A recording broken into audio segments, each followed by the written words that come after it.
이순신 프로젝트 정책 아카데미는 평범한 직장인, 가정주부, 자영업자, 전문직 종사자, 교수, 대학생 등 다양한 분들이 함께하고 있습니다. 당신은 어떻게 이순신 프로젝트 정책 아카데미에 참여하게 되셨나요? 문재인 대통령 후엔 누가 대통령이 되면 좋겠습니까?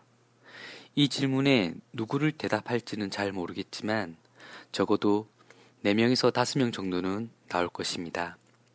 그분들의 대통령감이냐 아니냐는 제외하고 지금의 문재인 대통령만큼의 지지 기반을 얻을 수 있을까요? 지지율이 60에서 70%가 넘고 원내 제1당의 의석수를 가지고 있는 여당. 그런데도 국정은 삐걱거리기만 합니다. 얼마나 더 많은 권한을 주어야 하는지, 그렇다고 해도 제대로 국정이 이루어질까요? 지지율 90% 이상, 200석이 넘는 의원수, 각 지방자치단체장의 80% 이상의 여당 출신. 현재의 대통령제가 이런 것을 요구하는 시스템이라면 일당 독재 권력 구조를 가지고 있으면서 찬성률 100%에 육박하는 시스템과 무엇이 다른지 전 잘 모르겠습니다. 궁금하고 답답했습니다. 그래서 TV를 보지를 못했습니다. 신문 안 읽은 지는 오래되었습니다. 그렇게 지내다 보니 이 나라의 주인이라기보다는 한 개의 기업 부품이라는 생각이 자꾸만 들었습니다. 그리고 우리 자식도 기업 부품이 되는 건가 생각하니 마음이 울적하고 울컥했습니다. 전 작년 이맘때 12주간의 정책 아카데미에서 정책 공부를 했습니다. 정책이라는 말도 생소했고 정치를 바꾸자는 슬로건에 왜 정책 공부인가라는 의문점도 있었습니다. 사법, 행정, 교육, 국방 등등 우리나라의 행정부처에 관계된 정책에 대해 PPT를 준비하면서 그 답을 알 수 있었습니다. 바로 정책은 정치의 최종 결과물이라는 것이었습니다.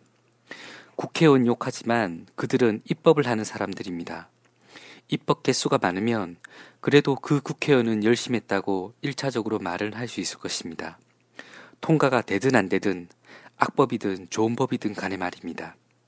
우리는 입법만 한다고 혜택을 받는 게 아닙니다. 행정기관을 통해 혜택이든 불편이든 받게 되는 것입니다. 즉, 우리는 정치가 아닌 정책을 서비스 받는 것이지 국회의원의 서비스를 받는 것이 아닙니다. 그러다 보니 국회의원은 행정을 탓하고 행정 수반을 비난하고 행정은 집행 기준이 되는 법률이 이렇다 하며 책임을 국회의원에게 넘기며 책임 소재는 사라져버리게 됩니다.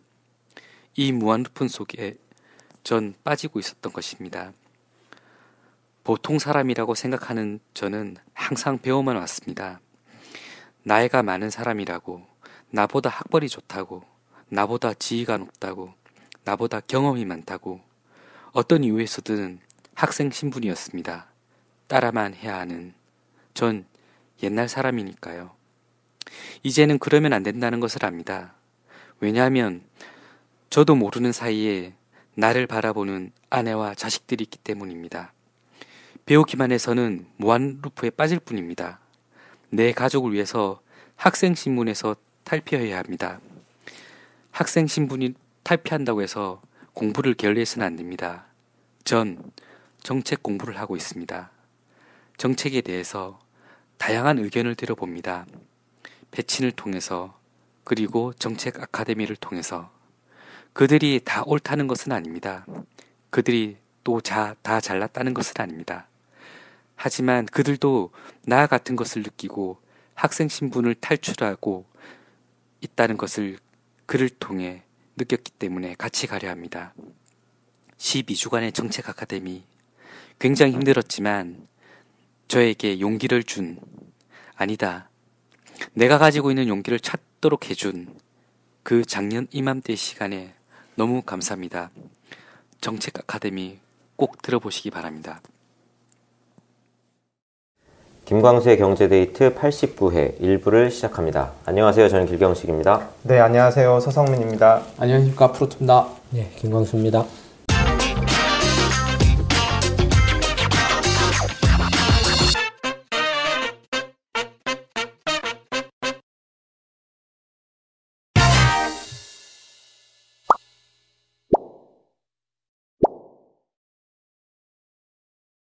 요새 그 개그맨들이 네. 정치인들 때문에 너무 먹고 살기 힘들다고. 그러니까 오늘 오전에도 오늘 오전이죠. 28일 네. 오늘 오전에 그러니까. 있었던 일인데 대한상의에서 네. 이제 주요 기업 CEO들, 이제 최고 경영자들 200명을 모아놓은 그 강연에서 네. 김현철 경제보좌관 겸 친남방정책 특별위원회 위원장이 젊은이들이 이제 헬조선 하지 말고 아세안으로 가서 새로운 기회를 모색해 봐라 이런 네. 얘기를 했는데 헤드라인을 딱 보자마자 네. 이거 박근혜 대통령이 옛날에 했던 얘기인데 이 말이 탁 떠오르더라고요. 네. 그때 이제 젊은이들 보고 중동 가라라고 그랬잖아요. 그렇죠. 네, 그래서 이게 또 뭔 내용인가 해서 또 봤는데 이제 아세안이 요즘 이제 성장하고 있으니까 거기 가서 이제 새로운 기회를 모색해 보는 게 좋겠다 이런 취지로 얘기를 했는데 네. 중간 중간에 좀 약간 그 눈에 거슬리는 말들이 있더라고요. 어떤 말이죠? 아까 이제 청년들한테는 그런 얘기를 했고 50, 60대들은 인터넷에서 그 뭐 이렇게 댓글질 하지 말고 네. 아세안 가서 이게 기회를 찾아봐라 뭐 이런 식의 네네. 얘기를 또 하고 문재인 정부가 반기업 정부라고 하는데 자기가 알고 있는 기업인들도 되게 많고 친하게 지내고 있다. 내가 친하니까 친한 기업인들이 많으니까 친기업이에요? 그러면? 그래서 친기업이라고 이렇게 얘기를 하니까 되게 그 웃기면서도 되게 서글퍼지더라고요. 기사 내용이. 자기가 친한 기업인들이 많으면 네. 정부 정책 기조가 친기업이고 반기업이고 또 그것도 그런데 또 친기업 반기업 이걸 또 얘기한다는 것 자체가 굉장히 이제 그런 경솔한 언행이었던 것 같아요. 공사를 구별을 좀 못하는 것 같네요, 이 친구는. 근데 이제 200명이나 되는 공적인 자리에 이제 기업 CEO들 앞에서 이런 얘기를 한다는 게 아니, 첫째는 네. 문재인 정부 출범할 때 예. 얼마나 그 재벌 개혁한다고 그렇죠. 다 두드러 잡는다고. 두드러 팬다고 막 난리 쳤어요. 그래서 그렇죠. 일본 타자로 누구지? 공정거래위원장인가 뭔가 하는 김상조 씨요. 앉혀놨잖아요. 네. 걔는 지금도 뭐 하는지 모르겠어요. 그 사람은. 근데 뭐 어쨌든 그런 정권이 기업들이나 뭐 이렇게 재계해서 눈치 보느라고 네. 찍소리 안 하고 이렇게 엎드려 있다가 뭐 그랬었잖아요. 그렇죠. 이 사람은 그 뭐, 누구 경제보좌관? 네. 이 경제보좌관하고 경제수석하고 뭐가 어떻게 달라요? 경제보좌관은 대통령한테 직접 가서 뭐 보좌해주는 사람이고 네. 수석은 뭐 하는 사람이에요, 그러면? 같은 거 아니에요? 수석도 사실 비서관이죠. 수석 비서관. 그렇죠. 네. 그러니까 경제수석은 대통령하고 뭐 이렇게 가서 뭐라고 말 안 하나요? 원래 대통령 비서잖아요. 그렇죠. 보좌관하고 비서는 뭐가 달라요? 이제 서열상 차이가 있지 않을까요? 그 다음에 또 아까 처음에 나 들었는데 이렇게 친남방 어쩌고 저쩌고 신남방 정책 특별위원회 위원장. 네. 거기도 친자가 붙은 거예요? 아니요, 신이요, 신. 신. 네. 네. 남방 정책을 하는데 이제 자기들 새롭게 그러면 신남방이면 구남방은 뭐예요? 남방샷스요 뭐예요? 뭐 이렇게 신남방이라면 네. 구남방이 있었을 거 아니에요? 그러게요. 이게 제가 지금 정확한지는 모르겠는데 예전에 저희 그 중국하고 그 사드 문제 이거 막 터졌을 때 그 이제 동남아시아 쪽으로 더 다변화를 해야 된다라고 하면서 그때 예전에 아세안에서 조금 더 이제 확대한 뭐 인도 뭐 이런 것이 다 더 규모를 확대한 걸 이제 신남방이라고 한다. 그때 그랬던 것 같아요. 인도가 이렇게 아세안이 남방인가요? 동아시아예요, 동아시아. 아세안이. 네. 동아시아로 분류돼요, 아세안. 그렇죠. 인도는 좀 남아시아, 서남아시아. 인도까지 포함을 해가지고 이렇게 남방이라고 얘기를 한 것 같아요. 그러니까 아세안은 동방이라니까 남방이 아니고. 인도까지. 네. 그러니까 인도는 남방이라니까. 인도는 남방이고 서남방이고. 그래서 이제 저기는 중동이고. 동쪽이랑 남쪽을 포함해서 그냥 신남방. 그러면은 동남방이라고 하지. 근데 우리나라보다 남쪽에 위치한 아시아 주요 국가들. 아니 그리고 아세안 관련해서는 네. 이미 DJ 때부터 해왔죠. 그래서 그때 DJ 때도 네. 아세안 플러스 그 한중일 삼국 정상회담 네. 하고 아세안 포함한 원래는 동북아 경제협력체로 구성하자 해서 한중일 삼국 경제공동체 뭐 저쩌고 막 이런 이야기도 했었고 네네. 그다음에 거기다가 아세안을 집어넣자라고 해가지고 아세안 플러스 한중일 삼국 정상회담 뭐 저쩌고 하고 네. 그래서 DJ 정부 때 우리가 당시에 청와대하고 이제 기획재정부였죠. 지금 그 재경부였죠. 네. 그쪽에 요청을 받아가지고 우리가 그 보고서 용역 프로젝트도 해주고 그랬어요. 그때 연락이 온 게 대통령이 DJ가 직접 가가지고 정상회담에서 제안을 먼저 한 거예요. 중국의 당시에 주룽지 총리하고 뭐 일본의 누구하고 총리하고 이렇게 이제 만나서 DJ가 그런 제안을 한 거예요. 경제 이제 좀 공동체에서 우리도 좀 이제 북미 자유무역협정이나 유럽연합에 이렇게 버금가는 그런 경제협력체를 만들자, 협력체나 공동체를 만들자라고 제안을 해서 그렇게 하자라고 해서 와서 이제 그러면은 당장에 뭐 이렇게 어떻게 협력체나 공동체를 만들어야 될지에 대해서 먼저 연구부터 하자. 라고 이제 정상회담에서 이제 그런 이제 말이 나와가지고 그러면 먼저 공동 연구를 하자. 라고 이렇게 된 거예요. 그래서 이제 DJ가 한국에 와가지고 청와대나 이제 재정부가 이제 비상이 걸린 거죠. 이제 대통령이 가서 그런 제안을 해서 공동 연구를 하자고 했으니 한국이 그 공동 연구를 제대로 이렇게 못하면 그다음에 주도를 해야지. 근데 그걸 못하면은 완전히 그 개망신이 아니냐. 근데 이제 한중일 삼국 경제협력이면 그 당시에는 이제 자유무역 FTA 그런 얘기였어요. 1차적으로 북미 자유무역협정이라든지 지금 바뀌었죠? 트럼프 때. 그 다음에 유럽연합처럼 일단 자유무역을 먼저 하고, 그 다음에 자유무역이 이제 실현돼서 경제가 훨씬 교류가 확대되면 경제 공동체로 발전해 가자. 뭐 이런 그래서 이제 서로 이제 한중일 삼국이 또는 아세안을 포함한 처음에는 한중일 삼국이었으니까. 한중일 삼국의 무역 확대, 자유무역 확대를 위한 공동 연구. 그래서 이제 서로가 이제 이렇게 뭐 관세를 없앤다든지 뭐 이렇게 물적 투자를 이렇게 자유롭게 한다든지 뭐 이런 식으로 또 비관세 장벽이나 서비스 시장 개방 같은 것도 적극적으로 이렇게 할 경우에 어떤 그 경제적 효과가 있는가에 대해서 이제 공동 연구를 하는 걸로 이렇게 해가지고 왔어요. 그래서 이제 비상이 걸린 거예요. 이거 이제 무역 투자하니까.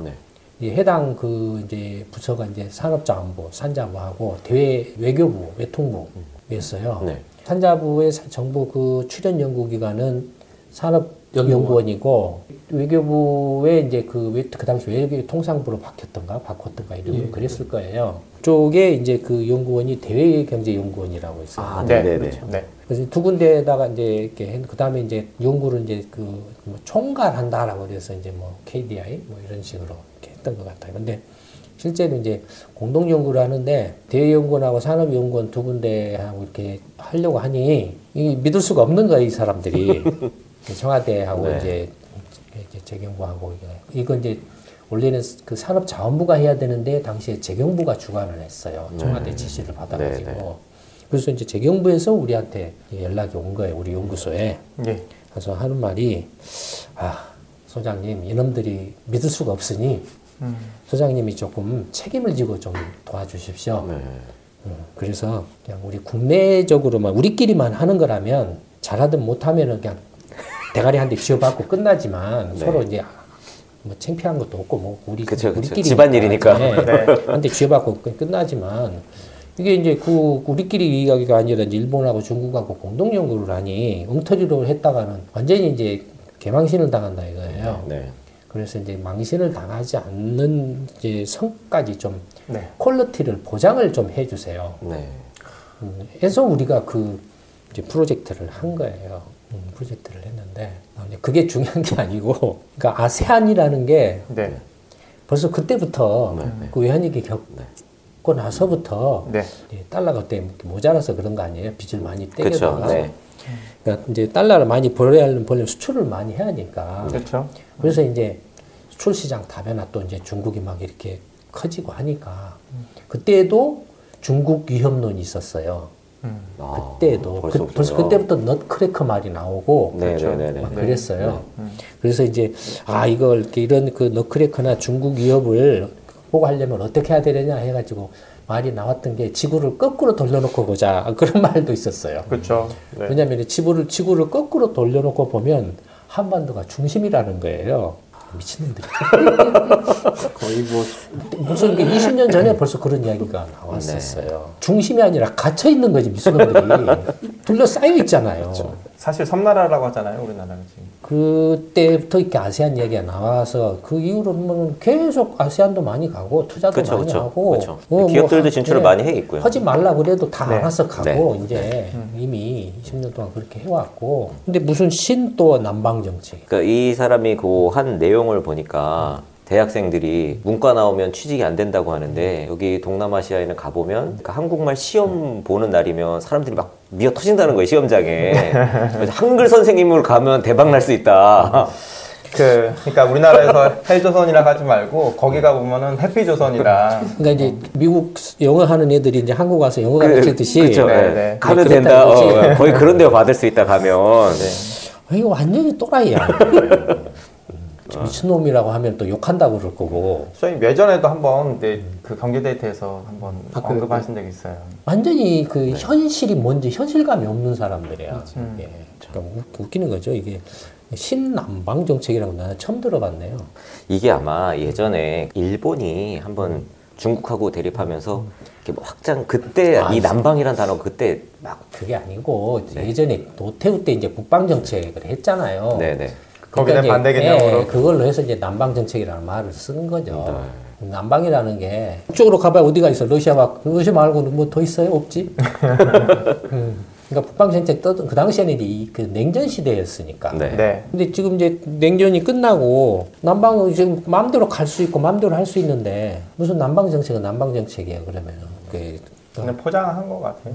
인도 태평양 전략이 미국하고 일본이 이렇게 얘기하니까 거기에 좀 숟가락 하나 넣는? 그때 이 김현철 씨가 그때 이제 정부하고 좀 반대되는 이야기를 해가지고 그때도 좀 시끄러웠었거든요, 이 사람이. 뭔 반대되는 이야기를. 그때 이제 뭐 일본하고 보조를 맞추네 마네 막 그 뉴스에 좀 이슈가 됐었거든요.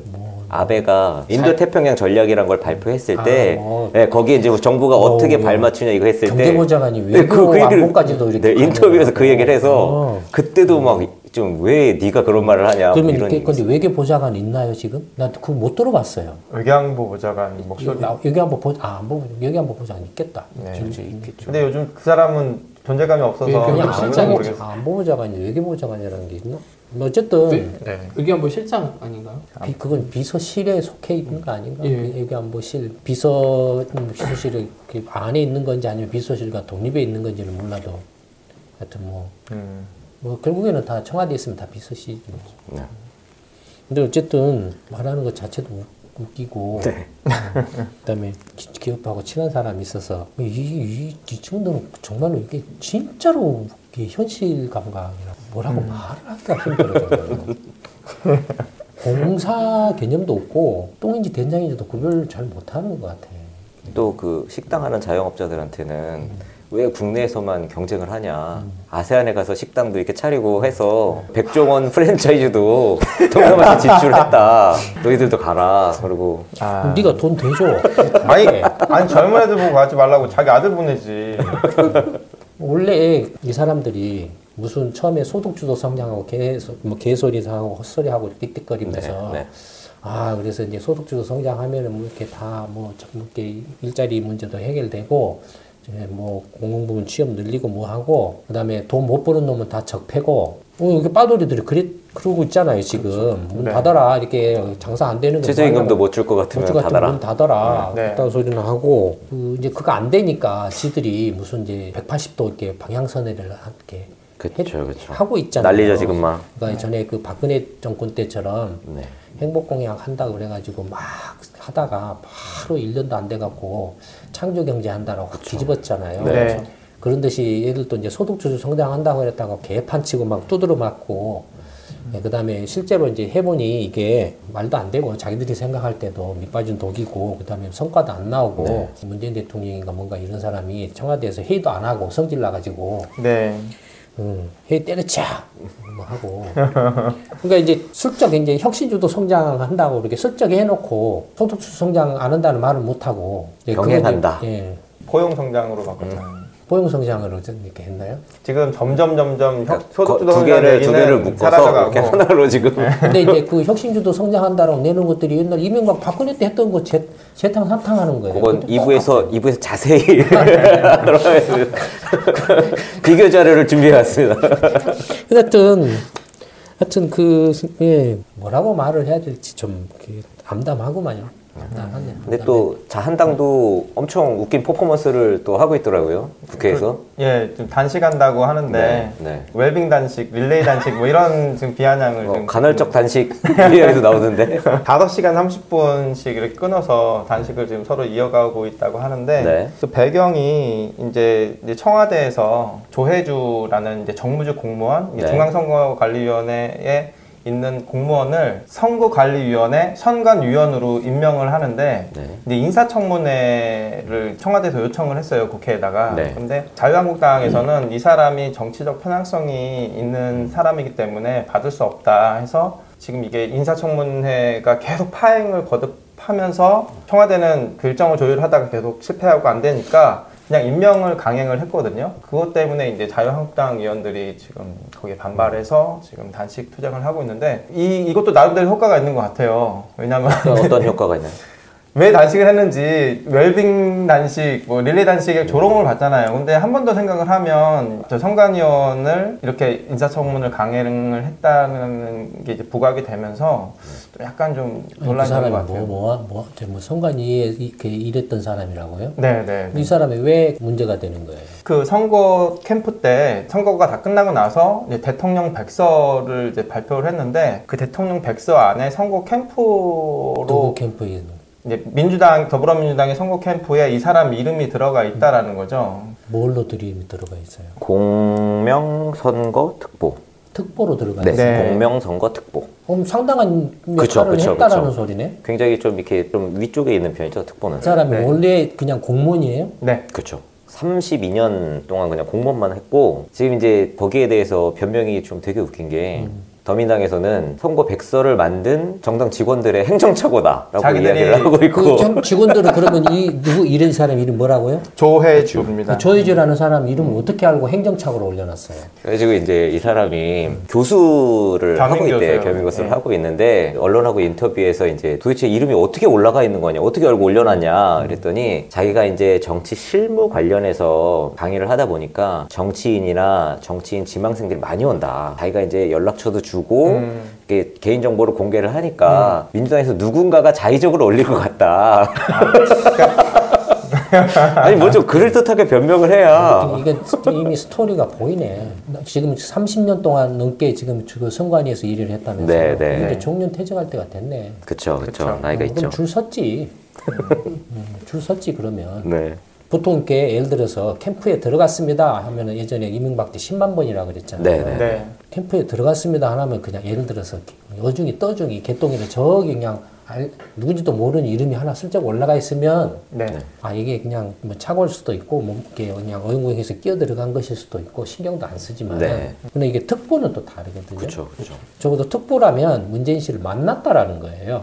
근데 민주당 얘기가 특보를 몇십 분야가 있는데 특보 임명장을 발부한 게 5,300개 정도 된대요. 거기에 이제 특보로 이름을 올라간 거라서 임명장을 발부한 적도 없고 그 회의 때 자기가 이제 민병두 국회의원인데 자기가 한 번도 본 적이 없기 때문에 이 사람은 특보가 아니다라고 지금 이렇게 주장을 하고 있거든요. 그리고 이제 그 선거 캠프 특성상 일은 열심히 하지만 선거 끝나면 다 해체가 되기 때문에 실무진들이 그래서 지금 캠프에 들어가서 특보를 했으니까 지금 한 자리 챙겨주려고 하는 거 아닌가? 누가 봤으니까 썼을 거 아니야. 그러니까 아무래도 강하게 머리에 남아가지고 이 사람이 했었지라는 생각으로 그렇게 자료가 있었을 거예요. 분명히 이거. 그쵸. 리스트가 있었는데 공무원이었으니까 리그 리스트에 공개는 못했고 아마 몰래 갖고 있었던 리스트를 가지고 짜집기 잘못해가지고 네, 한 거죠. 근데 왜 단식을 하는 거예요, 이제? 이 사람이 이제, 예를 들어서 문재인 이렇게 선거 캠프 특보를 했는데 중립성이 문제가 있다. 그렇죠. 그래서 반대를 한 거예요. 네. 그런 내용이 있고 또 지금 국회가 막 열리면 다른 야당 3당이 선거법 개편과 관련해서 자기들 압박할 거라는 걸 회피하기 위해서 지금 시간 끈다 뭐 이런 얘기도 있더라고요, 지금. 근데 어쨌든 뭐 그런 거 저런 거 쳤는데 네. 그래서 자한당은 왜 이제 단식을 하는? 그게 도저히 참을 수 없다 해서 내가 그러니까 이게 사실 인사청문회 제도 자체에 좀 문제가 있는 건데 사실 이번 문재인 정부가 그 인사청문회가 끝나고 나서 보고서라는 걸 이제 채택을 그쵸. 해야지만 이게 통과가 되는 형식적으로는 그렇잖아요. 네. 근데 이거를 통과하지 않은 사람, 그러니까 인사청문회 보고서가 채택되지 않은 사람을 현재까지 7명을 임명을 했고 이 사람의 경우에는 아예 인사청문회 자체를 하지 않고 아예 거부를 했죠. 그냥 임명을 한 경우다 보니까 인사청문회 제도를 왜 하는 거예요? 그러니까 지금 이것도 실효성이 없는 거죠 사실상. 그 완전히 그냥 쇼하는 것에 네. 불과하잖아요. 네. 만약 그런 거라면. 그렇죠. 불러놓고 완전 개망신 주기. 그러니까 자기가 책임 정치를 질 것 같으면 나 이 사람 임명합니다. 나 인사청문회 안 해요. 굳이 인사청문회 띄울 필요 없고 만약에 안 띄우고 결과 안 나오면은 내 책임질게요. 내 대통령 물러나든지 뭐 하든지 할게요. 하면 되잖아요. 사실상 근데 지금 문재인 정부가 그렇게 하고 있는 거죠. 지금 벌써 8명째 이렇게 하고 대통령 있는. 물러났나요 그러면? 아니, 그러니까 말을 안 해도 그냥 인사청문회가 되건 말건 임명을 해왔으니까. 그러니까 이제 국회를 완전히 개무시한다. 그쵸, 그쵸. 그런. 그게 성질 났다 이거죠. 네네네네. 그런 얘기를 하는 거죠. 굶어야 되겠다 뭐 이런 거네. 근데 이게 굶는 것도 너무 웃긴 게 사실 점심을 12시에 먹잖아요. 12시 반이면 식사가 끝나요. 5시간 반이면 6시야. 저녁 먹을 시간이야. 딱 내가 밥 먹는 시간을 냈네. 어떤 사람은 가만히 앉아있으면 배도 안 고프다는 거예요. 5시간 반 지나면. 이거 어떻게 배도 안 고픈데 밥 먹으려면 더 힘든 거 아니냐고. 그런 얘기도 하고. 이건 네. 자한당이 일부러 노이즈 마케팅 하는 건가요, 이거?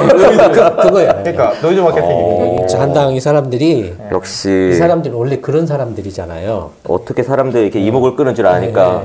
뭐 홍준표나 김무성이나 네, 이런 네, 사람들 그 김무성이 봐봐요. 공항 들어오자 노력패스. 홍준표라든지 이런 봐봐요. 거기까지 생각을 못했네요. 근데 참 이게 어처구니 없죠. 이게 그러니까 이제 민주당이 자한당, 새누리당 이중대가 아니라 똑같은 분들이에요. 똑같은 분들. 뭐 이렇게 당이 민주당, 자한당이 아니라 뭐죠? 더불어한국당. 더불어한국당 민주자유당이죠. 민주자유당. 더불어한국당 민주자유당. 민주당이 어디 있지 않았나요? 민자당이라고. 민자당. 네, 노태우 때 만든 거. 노태우하고 똑같은 여러 개가 겹치네 지금. 그때 시대랑. 그러니까 남방, 북방. 노태우 정권의 수준이에요. 북방하고 이렇게 네. 수준이 딱 그 수준이야. 그러니까 30년 전, 40년 전 수준이에요. 이게 어처구니가 없죠 이게. 근데 아무리 코미디로 스트레스 받는 국민들을 웃겨주려고 네. 한다고 하더라도 어떻게 그 발상 자체가 나는 도저히 그 정상적인 사람으로는 이런 발상을 할 수 없는 개그맨들도 이런 걸 이렇게 소재로 이렇게 생각해내기는 거의 불가능할 것 같아 내가. 우리나라 개그 소재 중에 정치가 많이 빠졌잖아요. 근데 선진국 같으면 정치가 가장 큰 또 개그 소재 아닌가. 그 뉴스 시간에 정치 풍자를 모아가지고 방영을 해주잖아요. CNN 같은 데는. 그렇죠. 네, 되게 재밌을 텐데 우리나라 하면. 근데 뭐 사실은 풍자가 난무를 하는 것은 개판이기 때문에 그렇죠. 개판인데 어떻게 손을 써볼 방법이 없으니까 비아냥으로 비꼬고 욕이라도 좀 하자. 그래야 뭐 스트레스라도 조금이라도 풀지 뭐 이런 거죠. 가장 좋은 것은 그 개판인 엉망진창의 엉터리 정치를 물건이야. 예, 갈아치우는 거죠 사실은. 계속 그 회전문식으로 민주당, 자한당 빙빙 돌아가면서 해놓고 그 저놈들 때문에 내가 못 살아 이렇게 스트레스 받아 말도 안 되는 이렇게 5시간 반짜리 단식을 하네 뭐 하네. 그것도 뭐 혼자 하는 게 아니고 릴레이 돌아가면서 힘들까봐 쓰러질까봐 할아버지들 웰빙 단식. 네. 그게 단식이 아닌데 그거는. 한 사람이 이렇게 5시간 반 앉아있고 그 다음 사람이 그쵸. 한 두세 명 이렇게 앉아가지고 24시간 하는 거네? 계속 돌아가면서? 그건 모르겠어요. 그것도 아니에요? 자고 있을 때까지. 그냥 나 12시부터 시작해서 6시 끝나는 거예요? 밤샘 안 했던 것 같은데 일과 시간까지만 하는 거 아닌가 싶기도 하고. 점심 먹고 와가지고. 주어일제로 하는 건가 그러면? 이거 정말로 이렇게 완전 미친놈이라고 하기도 좀 이렇게 미친놈도 아까워 이런 건. 미친놈이라는 말도 아까워. 그러니 민주당이 입백 믿고 개판 치는 거죠. 그렇죠. 그러니까 자유한국당을 빼면 민주당이 왜 존재를 해야 되는지를 전혀 모르겠어요. 무조건 다 자유한국당 탓이잖아요. 지금 야당 때도 그렇고 여당이 된 다음에도 그렇고 정치를 너무 쉽게 하는 거죠. 자유한국당 땅이 있으니까. 무슨 정치를 합니까? 그냥 앉아서 개판 치는 거지. 정치는 무슨 정치예요. 오히려 둘 다 그냥 가만히 앉아있는 게 더 나았죠. 쇼를 하는 거니까 그냥 가만히 있는 게 차라리 더. 코미디 수준을 넘어서서 막장 수준으로 이제 다가가고 있는 것 같네요. 민주당이나 문재인 정권이 뭔가 이렇게 정책 기조가 있고 네. 정책 기조에 따라서 정책을 추진하는 방법이나 정책의 사업 꼭지들이 있고 그 사업 꼭지들에 대한 어떤 이제 지속적인 성과 평가가 이루어지고 그걸 바탕으로 해서 보완이나 개선점들을 이야기하고 아니면은 또 국민들한테 예를 들어서 이제 설명이 좀 부족하거나 또는 뭐 이렇게 뭔가 결과가 잘 안 나왔을 때 그걸 보완하려는 어떤 다른 대안들을 만들어서 국민들한테 양해를 구하거나 이런 게 아니고 이놈들이 내가 청와대 수석이고 내가 보좌관이고 하니까 가서 사적인 행세를 하는 거예요. 밖에 가서 네. 이제 저 개인의 이름팔이를 하는 거예요. 보좌관님 하니까. 네, 가서 되는 소리 안 되는 소리 혼자 막 떠드는 거예요. 저번에 그 누구죠? 그 경제수석인가 정책실장인가 뭔가 하는 장하성이요? 네, 그런 사람하고 누구죠? 네. 그 경제부총리라는 사람하고 김동연. 그래서 서로 그렇게 밖에서 티격태격 싸우고 어쩌고저쩌고 하는 것들이 다 그런 거예요. 네. 다 그런 거예요. 그럼 1부는 여기까지 하고 2부에서는 문재인 정부가 그 야심차게 내놓은 예비타당성 면제고 사업에 대해서 자세히 그럼 한번 이야기를 해보도록 하겠습니다. 김광수의 경제데이트 89회 1부는 여기서 마치도록 하겠습니다. 감사합니다. 예, 감사합니다.